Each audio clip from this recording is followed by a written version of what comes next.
Good morning, students.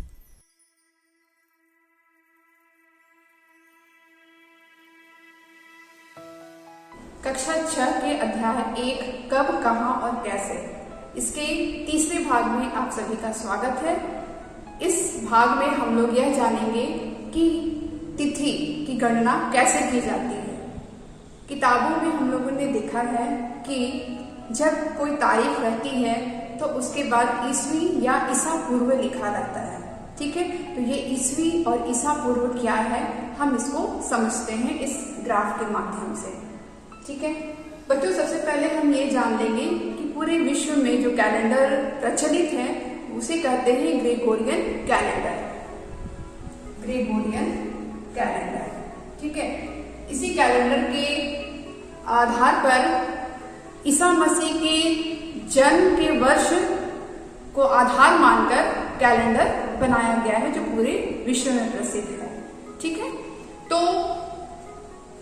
Isa Masih का जन्म की तिथि मानी गई है 1 ईस्वी।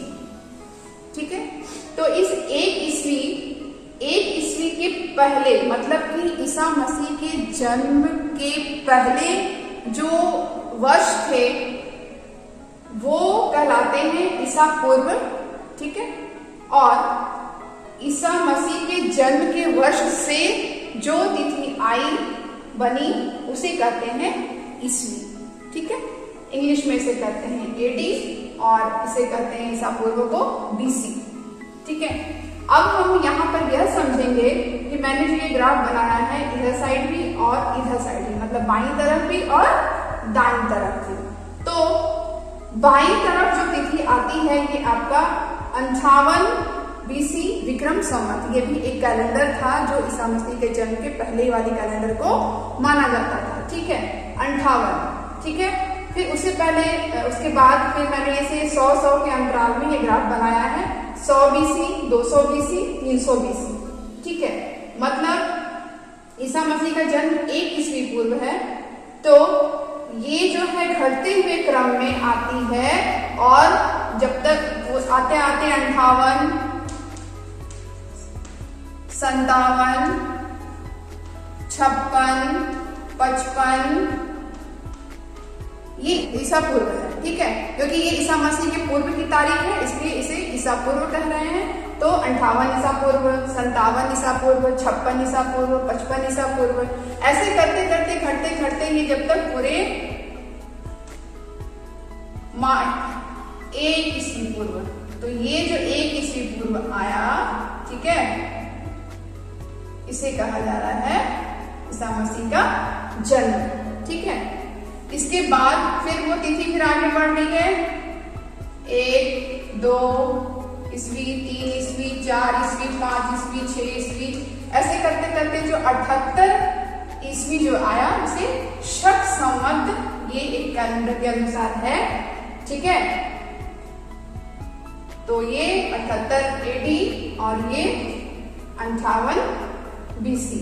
तो ध्यान रखेंगे यहाँ से जो ईसा मसीह के जन्म के बाद या उनके वर्ष से जो तिथि बन रही है वो बढ़ते क्रम में है।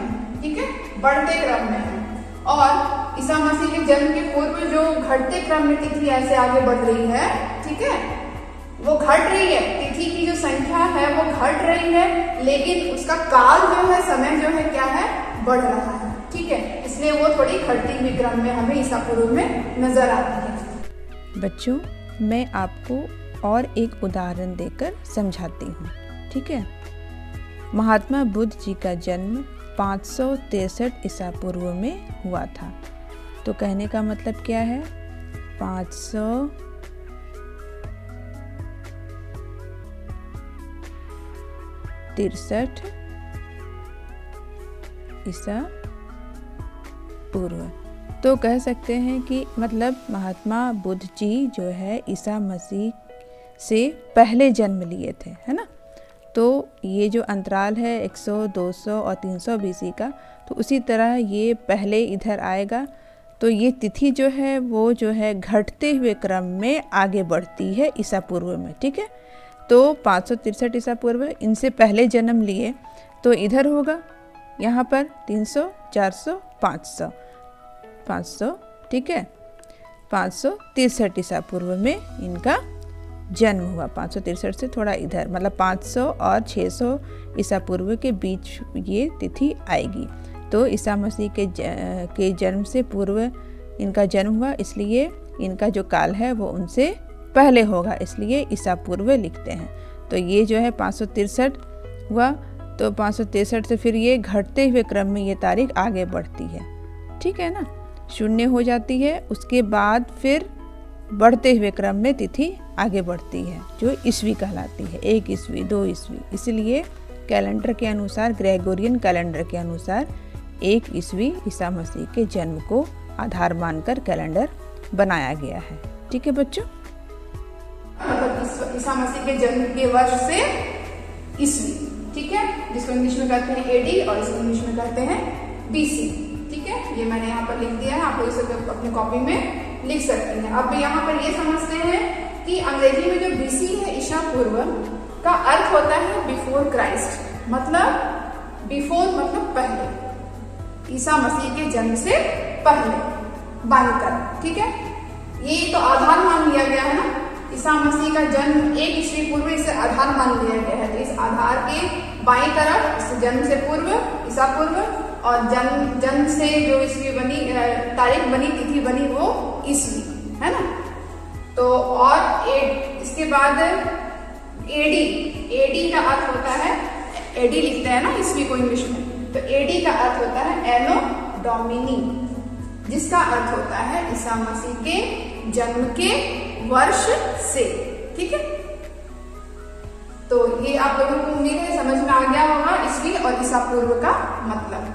अब हम लोग इसके आगे नेक्स्ट देखेंगे कि किस प्रकार से आज की ईस्वी में हम विक्रम संवत को हम ईस्वी में बदलते हैं और शक संवत को किस तरह हम आज के वर्तमान तिथि में बदलते हैं, ठीक है। विक्रम संवत किस प्रकार निकालते हैं, शक संवत किस प्रकार से निकालते हैं, ठीक है, और किस तरह से इन्हें परिवर्तित करते हैं ईस्वी संवत में। इससे पहले मैं आप लोगों को ये बता दूं कि शक संवत जो है उसे भारत सरकार ने 22 मार्च 1957 को एक आधिकारिक कैलेंडर के रूप में घोषित कर दिए हैं, जिसकी वजह से हम लोग अभी की जो तिथि है उसको हम लोग विक्रम संवत के अनुसार कौन सी तिथि आएगी, ठीक है, और शक संवत को जोड़ के वो क्या तिथि बनेगी वो हम लोग थोड़ा समझेंगे, ठीक है। तो जिस प्रकार पूरे विश्व में जो ग्रेगोरियन कैलेंडर प्रचलित है उसके अनुसार 1 ईस्वी को जो है ईसा मसीह का जन्म तिथि माना गया है। उस जन्म से पहले वाली जो तिथि है उसे ईसा पूर्व कहते हैं, और ईसा मसीह के जन्म से जो वर्ष है वो ईस्वी कहलाती है, ठीक है।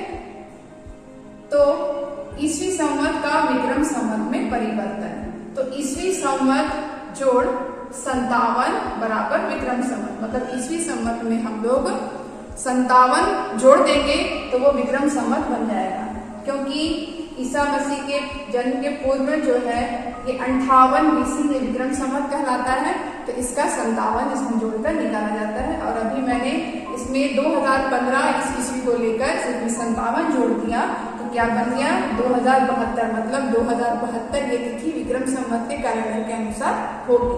उसी प्रकार ईसा मसीह के जन्म के बाद की जो तिथि जिसे भारत सरकार ने घोषित कर दिया है एक आधिकारिक कैलेंडर के रूप में, तो इसके अनुसार शक संवत जो है 78 एडी है, तो शक संवत का हम लोग ईस्वी संवत में परिवर्तन कैसे करेंगे, तो इसका फॉर्मूला है कि ईस्वी संवत में घटाओ 57 क्यों, क्योंकि ये पहले का ईस्वी है ईसा पूर्व, इसलिए हम लोग इसमें उसे शक संवत निकालने के लिए ये 57 जो बीसी है इसको घटा देंगे, ठीक है। तो ये 57 घट के निकल जाएगा शक संवत। और तो मैंने जो यहाँ पर लिया था 2015, यही 2015 मैंने ईस्वी में यहाँ पर लिया और इसमें 57 क्योंकि ये विक्रम संवत है और इसको घटा दिया तो 1937 निकला। तो ये 1937 क्या हो गया, शक संवत के कैलेंडर के अनुसार इसके तिथि हो गई, ठीक है। और ईस्वी संवत के अनुसार 2015